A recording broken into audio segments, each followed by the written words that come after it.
Good morning, Bruce Phares here, 23rd of February 2020. We're going to do a special edition of This Week in Seattle Real Estate. We're going to take a look at housing available on market in the $500,000 to $650,000 price range. We're going to break it down to a couple of different types of slices. One, we will be looking at square footages. Number two, we'll be looking at bedrooms. And number three, we'll be looking at year of construction. So we'll be looking at some new construction versus older homes, etc., and give you an idea of what's going on out here. This is going to be fairly accurate for most of the year, I bet, in terms of just generally the geographic layout. We have just less than a handful of them up here. Well, right around 5 of them up here in the Magnolia and Queen Anne area. But we're going to focus basically below the Ship Canal, Lake Unions, Portage Bay, etc., and focus all the way down to just about to Tukwila, down to 405, and see what we get there. So the first thing we're looking at is where are the concentrations. The greens, by the way, are active on market, yellows are pendings, and reds are sold. So those are the different concentrations here. If I were to go back and take a look now at, let's pull out the pendings and the solds and look at our volume. Let's hit the map again. We have currently 85 total properties, and that's where they lay. And let's take a quick look at the statistics on those. So what I've done here is break out the actives and take a look at that currently. The CDOM column that I'm going to look at very quickly shows me days on market. When I see a 274 day on market or 115 or 204 in that price range, I know that we basically have a seller who is not paying attention to the marketplace. So we're going to go down here and take a look at the final results. Average square footage is 1,600 square feet on those. Average sale price is $582. Average start price is $657. Median is at $592. Low end is at $508, and the high is at $650. And of course, I use $500 and $650 as the throttling points on the bottom and the top side of those numbers. So let's remember this: 1,600 square feet, sort of average. And I haven't done anything to bedrooms, so we've got a grouping of 4 bedrooms, 3 bedrooms, 2 bedrooms, etc. Now, what I'm going to do really quickly, I'm going to pull out of here those properties that are really in excess, say, of, if our average market time down here is 65 days, if that's our average market time, I'm going to go ahead and pull out anything that's 100 days or more. Those properties are clearly just not representative of the marketplace. And let's see what the stats come in on that. All right, so what that did was that took out 20, let's see, we had 85 before, I believe. There it is, 85 down here. Now we are down at 62, so took out 23 listings. And let's look at the more accurate representation of the marketplace. That whole marketplace, cumulative days on market, if I can say that, please. 21 days on average. And that's kind of important to know. $397 per square foot. Let's just call it 400 to make life easy. And again, around 1,600 square feet, 581 average sale price, 584 average start price. That's a much more realistic set of numbers. So we're seeing just a wee bit give on price. And then interesting, the median sales price is 590, which indicates that those have gone up. So we will see a variation of that. And I would suspect that, well, we'll take a quick look at that. Hold on for a quick second. Forgive me, I'm sorry. 590 median in terms of the actives. We aren't even into the pendings yet, so I'll hold off on what I was just about to do there. So 584 or 585 is your start price. 581 is your adjusted sales price. So a number of properties did come down in price. Let's take a look at this here one. 78 days on market, went from 675 to 645, still currently on market. So these are the actives. That's the way I want to look at those. Let's move on and take a look at some other statistics quickly. Okay, now we're looking at the pendings and the pending inspection properties. We're looking at where those are. Again, just a handful up here, and then we start concentrating. Let's go in and take a look. I'm going to put on satellite here so it gives a little better context. Remembering that Seattle is a series of ridges running north to south as they were scraped by the glaciers. And so we've got ridges, we've got tops and valleys. And so this is the Del Ridge Valley coming down here. Let me grab my highlighter here. Del Ridge Valley coming down through here. We've got our top of West Seattle Ridge coming down through here. That's I'm being pretty general there. And we've got a smattering of these properties across here. And I'm going to pull out of this a little bit so you can see better. Grouping along the major arterial here. Rocks Hill, etc. And then we've got a higher concentration here. So next up, what we're going to do is take a look at the statistics on these as well. And here we go. These are the pendings up above. And then I think below it we will see pending inspections. Let's see if we get to those. There we go. This grouping of pending inspections, and then finally our sold properties. So let's take a look. First of all, pendings are those that are in transaction past the inspection contingency phase. And we've got average 26 days on the market. And I have gone ahead and throttled this with a 100 days or less. 584, 582. First list price, second list price average, and median at 585, 1,623 square feet. 386 versus what we saw over here at 397 in terms of the actives. So the 386s are getting more attention. And the 1623 square feet versus the 1621, they're not that different there. Let's go down to the pending inspection. There were 93 of those currently in pending status. There are 19, is that correct? Yes, 19 that are in pending inspection status. They're 1,512 square feet, $418 per square foot versus 386. Average market time of 24 days. Those pendings were at 26 days. And let's see if there's much of a difference in the price. First list price, 597, comes down to 585. That 585 final list price is not all that different than the average and median that we see up here in the pendings. So let's go down. 1,512 though. So it looks like the smaller square footage got a little bit of more attention. This number right here at 780 may have been the reason for that lower number. Let's go down and take a look at the last 60 days of the ones that have closed. And if they've closed in the last 60 days, that means they have been put into contract in the last 90 days. So that's that 1671. We're still seeing numbers in that range. 375 per square foot versus the 418, but that 375 is more in line with the 386. Let's go down here. Let's get my mouse down if I may. There we go. 35 days average on market. 570, call it 580 start price, 572 final price. Interestingly, 575, I'm going to round up, is your final close price. So a number of properties did indeed go over list price. We have 100% and 0.60 in terms of list price sale price ratio. But if I look up here, I'm going to see some anomalies for sure. Here's one that goes from 600 to 650. It's 108%. Here's 625 going to 648. Let's find another one or two of those. Not too many of them I see here. Here's a 575 to 625.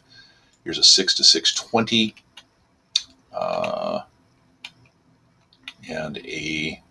Here's 525 going to 570. Here's one big number, 111%. 515 going to 572. So one more time, 1671 square feet, 375.87. And that's that set of numbers. Now what we're going to do now is we're going to slice the market differently. Let's just take a look at the map from this point on. I'm going to go ahead and pull out the criteria of the 100 days or less on market. And let's take a look at the map one more time. Make sure I've got everything else correct the way I want it. I'm going to bring in the actives. That gives us 353 listings. Let's take a look at the map and see where the concentrations are. Now what I want to do is first of all separate the new constructions versus the older homes. So I'm going to put a 1980 split on this. So anything prior to 1980. So we went from, what do we have, 353 to 156. And let's take a look at the map and see where those are located.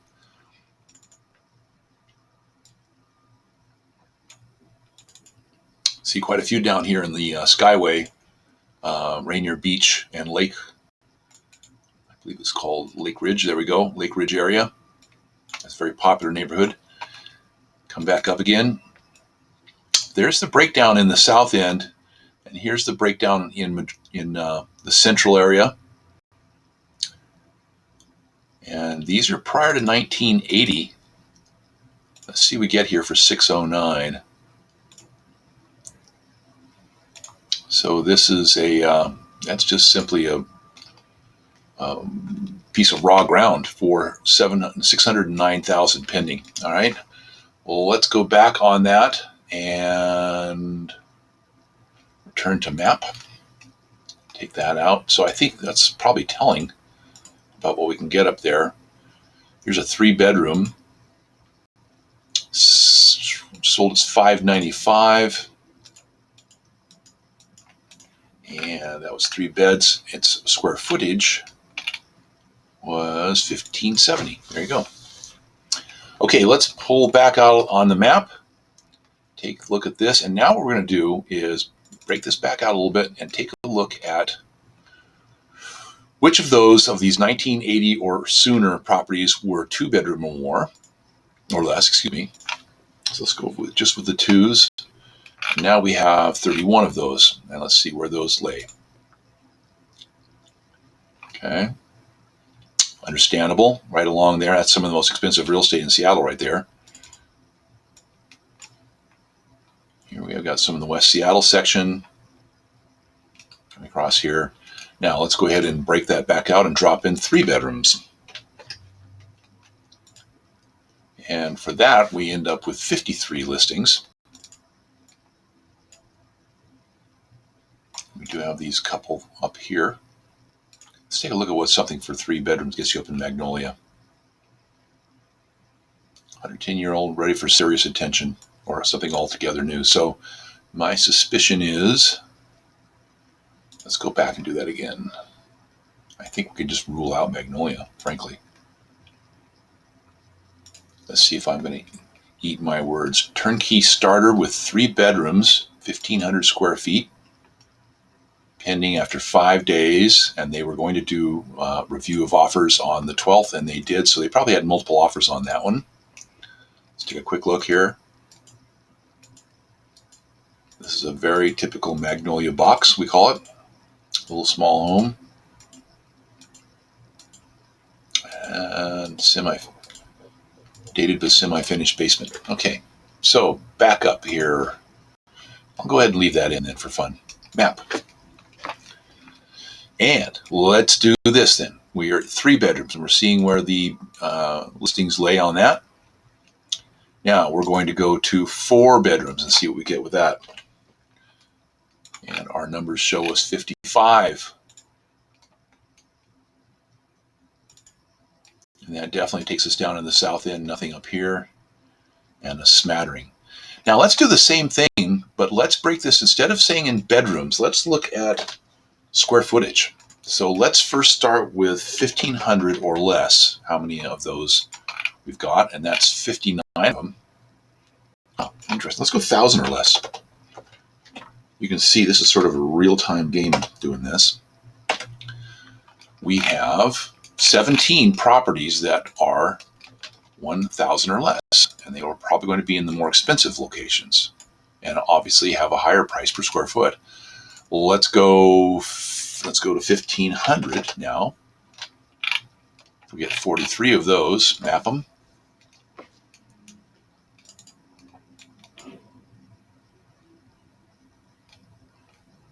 And down to here. Let's do the same thing again, because I do have clients that are looking for something that's bigger. So 1,500 to 2,000. We get 52. So it's been almost a breakdown, except for the 1,000 or less. We have right around 50 apiece. And there they are. And again, I'm betting those are either turnkey or fixer. Just even breakdown of them. One last thing I'm going to do in a few minutes, though, I am going to take a look at the properties, those that have gone off market in 5 days or less, and those that have stayed on longer. And we're going to see what are the fastest moving neighborhoods, right? So we'll do that in just a quick second. Criteria, let's break this down now to 2,000 plus. I'm going to bet that's a lower number. Let's see if I'm right on that. Right again, 50, no, excuse me, right there again, but I'm wrong. 50 matches. Let's go take a look. Tell you what, let's go 2,000 to 2,500 then. This is another way of looking at it. Here we go. And we're starting to get even further south. Down the Skyway.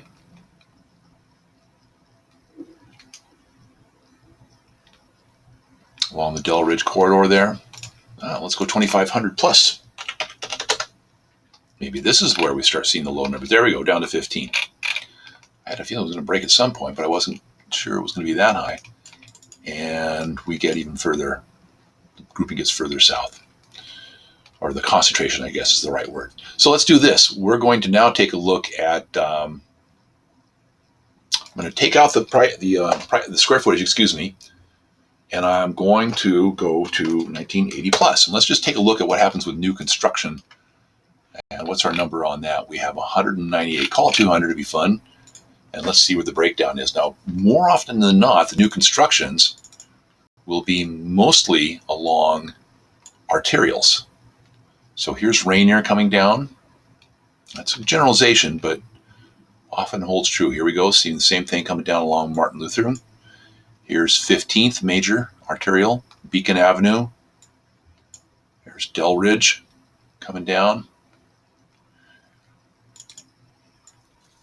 There's a real high concentration of them here in the Roxbury section.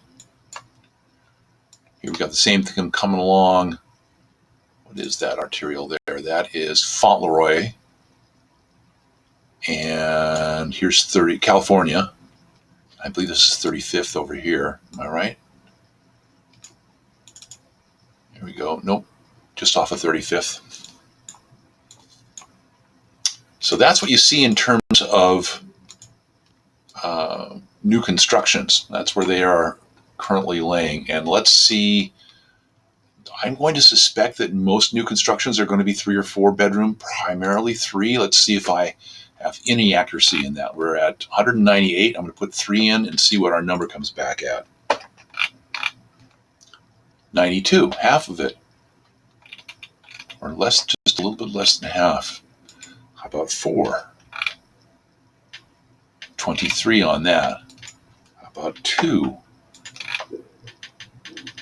70. Wow. So the 2 bedrooms, my goodness, you're seeing me stunned a little bit here. So let's go take a look at where those are. Well, they're going to be the same set of properties. We're just slicing it in half, essentially. So that is it. Now let's take a look criteria-wise at how long typically those are on market. And I'm going to ask again for 100 days or less. And let's see what gets broken out of that. We had 198 down to 173. So they do have a tendency to be more accurately priced for the market than your individual homeowners that decide to overprice. So we've only taken roughly 20 off of there. And let's go ahead and hit the numbers on that and see what our price per square foot is. Let's see what our days on market, things like that are for the new constructions. For our new constructions, which include townhomes, we've got an average of 34 days on market. Not sure how that 190 days got in there. I think I may have to do a little bit more trimming. Oh, that's not enough to really care about it. 34 days average on market, 585, 578. So that's a start price, last list price, and final sales price. And between 99 and 100% basically list price sale price ratio. 406, 407 per square foot, 1531 average square footage. Not all that different with the pendings, and your pendings 21 days on market, 392 per square foot versus 406, so a little bit less. And actives in the 400 per square foot, 1536, 575, 574. Okay, so let's go back here and do one more slice of this. And what we're going to look at now is we're going to take a look at those properties that have sold quickly. And so that's going to be our next game here. Hang on. Okay, so come along with me as I do this. We've got 268 matches total without any year build or bedroom configuration. One more time, we're going to look at the map, and I'm only looking at the solds, pendings, and pending inspections now. That's where they are falling into place. Let's go back to our criteria. We have 268. Watch that number as I start playing with this here. We're going to go 0 to 8 days on market, and takes it to 115 of the 268. 115 of them went off market in 8 days or less. Let's go 8 to 20. And oops, try it that way. 8 to 20. 40. That's amazing. And then let's go 20 to 60. 63 of those. Let's break that down a little bit more than 40. 38. And 40 to 60. 27. And 60 to 100. 28. So I'm not really too concerned about the long properties. Let's go look now at the hottest neighborhoods. So 0 to 8, and now we're going to look at the map, and that's going to show us where these lay. And that's 115. That was the highest considered concentration. That's what I'm trying to say there. Again, we've got this little guy up there. That's that little starter home. And what do we got here in Capitol Hill? It's one of these things on 10th, 1,000 square feet. 2 beds. Okay, so what I'm doing here is I'm looking at where the heat is, the speed, and it's existing all the way up and down, but the concentrations are here. I'm going to bring back in, by the way, I'm going to bring back in a higher number of souls so we can get a little bit better representation. There we go.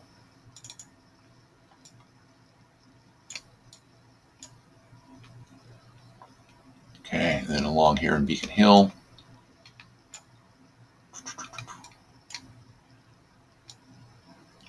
And that really breaks out. That really opens up there. So let's go and do the same thing now and look at the 8 to 20. 80 to 20 doesn't work. Let's go 20. Thanks for hanging in there with me. Let's take a look at what this looks like. This is, by the way, what I do with every new client that we come to work with. And we do what we call market analysis, basically, and take a look at where the market is. Let's do this. Hang on for a quick second. Okay, so what I've done is using my screen clipping app here. This is our, bring these in.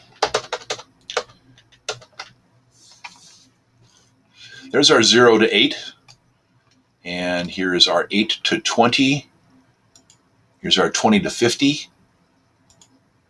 and our 50 to 90 breakdown in locations. And those numbers, whoops, different set of stats working on there for someone else. Let's take a look here. 54 for the 50 to 90. We're going to go backwards now. 76 for our 20 to 50, 64 for our 8 to 20, and a whopping 153 for our 0 to 8. So that gives you an idea where those concentrations are. That's quite stunning to me. Let's do this quickly. Let's find out. I can keep slicing this a lot of ways for fun. Let's go 1980. So we had 100 and what did we figure that was? 153? There you go.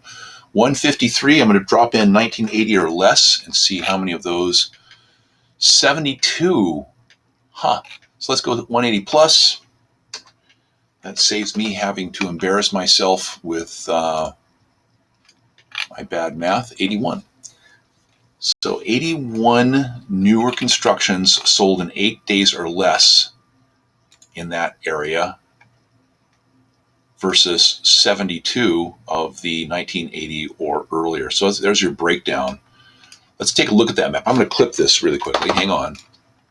And I want to see the difference between, and I'm finally going to call it quits here, but I wanted to see the difference between where the new construction hot areas, heated areas are, and where the